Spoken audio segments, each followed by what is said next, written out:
사도행전 27장. 우리가 이탈리아로 배를 타고 가도록 결정이 나자 바울과 다른 죄수들은 황제 부대에 소속된 율리오라는 백부장에게 넘겨졌습니다.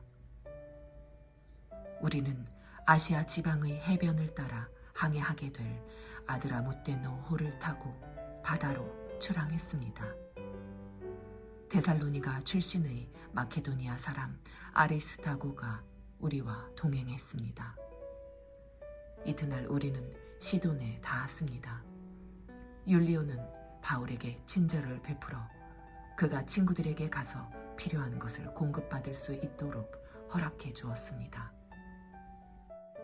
시돈에서 우리가 계속 항해할 때 역풍이 불었기에 우리는 키프로스 해안을 끼고 항해하게 됐습니다.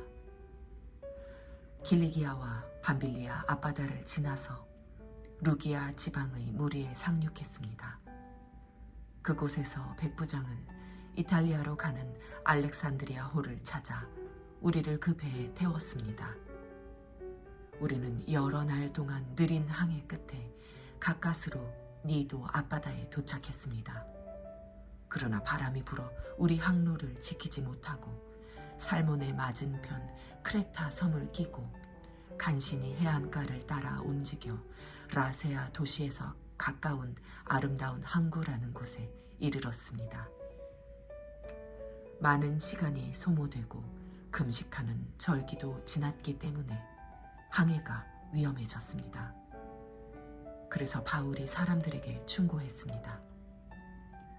여러분, 내가 보니 우리가 이렇게 계속 항해하다가는 재난에 빠지고 배와 짐이 큰 손실을 입을 뿐 아니라 우리 목숨도 위태로울 것입니다. 그러나 백부장은 바울의 말보다는 선장과 선주의 말을 더 따랐습니다. 그 항구는 겨울을 나기에 적당하지 않았기 때문에 대다수의 사람들이 베닉스에 가서 겨울을 날 수 있기를 바라는 마음에 계속 항해하자고 했습니다. 베닉스는 크레타 섬에 있는 항구 도시로 남서쪽과 북서쪽을 향하고 있었습니다.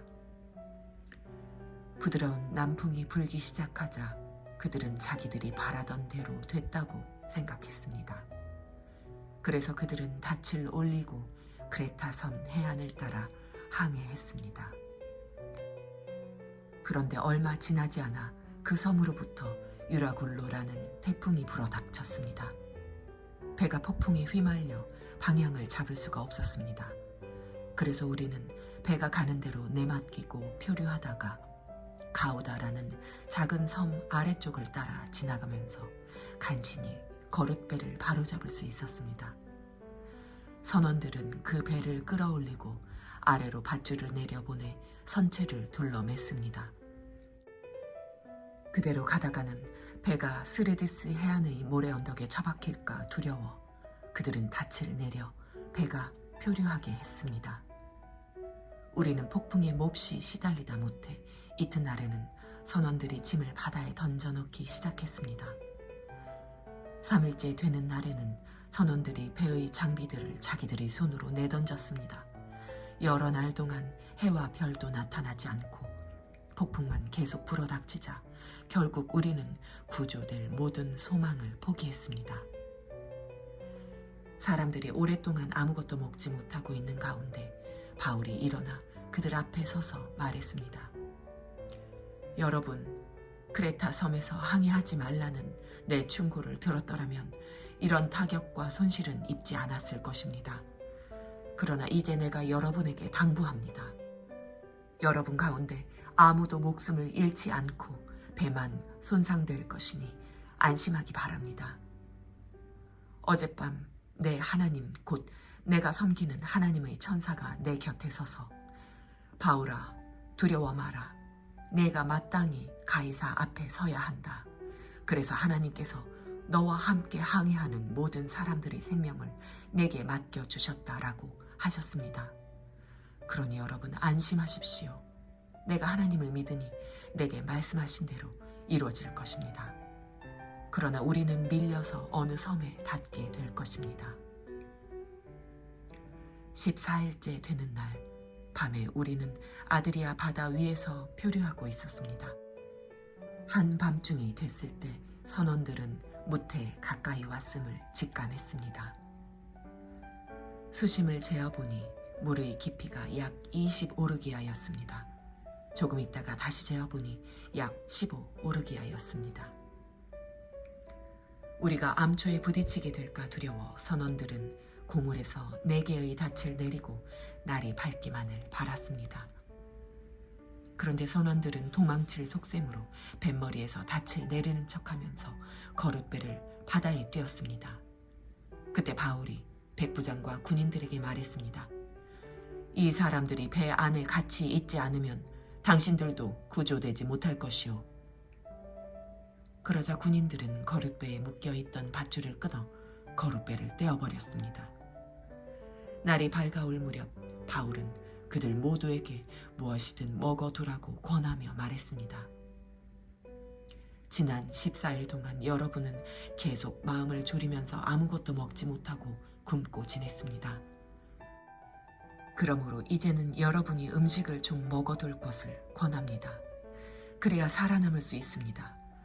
여러분 가운데 어느 누구도 머리카락 하나라도 잃지 않을 것입니다. 바울은 이렇게 말한 뒤 떡을 조금 가져다가 모든 사람들 앞에서 하나님께 감사한 후 떼어먹기 시작했습니다. 그러자 모든 사람들도 용기를 얻어 음식을 먹었습니다.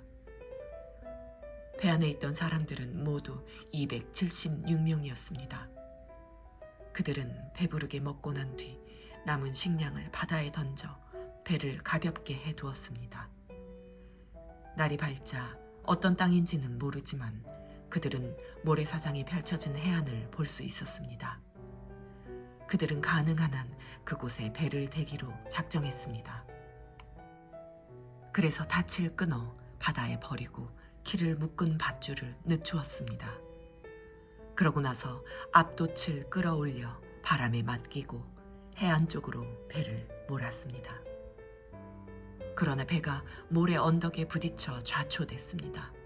두 물살이 합쳐지는 곳에 걸린 바람에 뱃머리는 꽉 박혀 옴짝달싹도 하지 않았고 배 뒤쪽은 거센 파도 때문에 깨어졌습니다. 군인들은 죄수들이 헤엄쳐 도망가지 못하도록 죽일 계획이었습니다. 그러나 백부장은 바울의 목숨을 살려줄 생각에 군인들의 뜻을 막았습니다. 그는 수영할 수 있는 사람은 물에 먼저 뛰어들어 육지로 올라가라고 명령했습니다. 남은 사람들은 널빤지나 부서진 배 조각을 붙잡고 나가도록 했습니다. 이렇게 해서 모든 사람이 무사히 육지로 구출됐습니다.